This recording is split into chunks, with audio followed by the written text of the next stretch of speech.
Hello hi guys, जय जगन्नाथ। चलते आज बनवा कंचा लंका चिकेन। तार प्रस्तुति केमिति करबा चलते टिके देखि नबा। स्वाद अनुसार लुण और हलदी किसी पकई नेबे। से पानीटा को फुटा को छाड़देवे।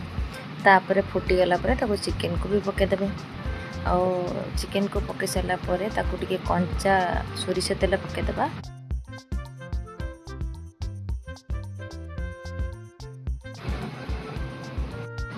मु किसी पियाज को भाजिकी पकई किसी बोले कि 2टा पियाज मु भाजी थी।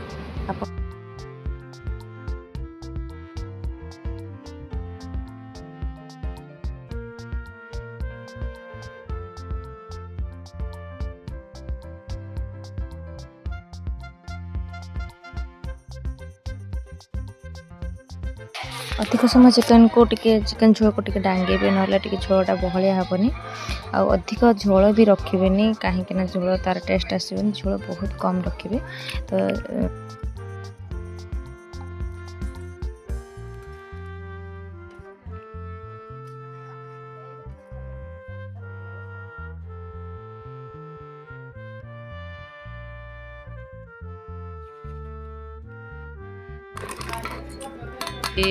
ढाकण सीझीगला सुखिला मसला को टिके प्रस्तुत करदबा। सुखिला मसला टिके भाजी देकी तापरे आमे ताको गुंड करबा, नहले से गुंड भल हेनी, बास्ना भी भल आसनी। चिकेन पाउडर पकेबा, तापरे गरम मसला भी पकेबा। ताको पकेला परे ताको टिके घांटी दबा। ताको पुणी थर ताको फुटिया को छाड़िया। किंतु देख तापरे आलू भी मु पके सारी। देखो कलर भी भल आसीगला। सुखिला मसला भी पकेदेली। झोल भी बहलिया हो आसलानी। आपण निजे आपण सतरे निजे बनातु आ खातु। खाइला पर देखते केते सुंदर के सतरे बहुत टेस्टी।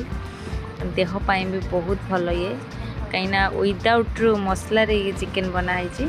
भावुवे भल लगे थे बन खाइले ना आपण को केते भल बन खाइले केते मात्रा आपण को भल लगे आप निश्चित जानवे। भल लगे ना तोर केम लगे? टेस्टी क्या सरुनी अच्छी।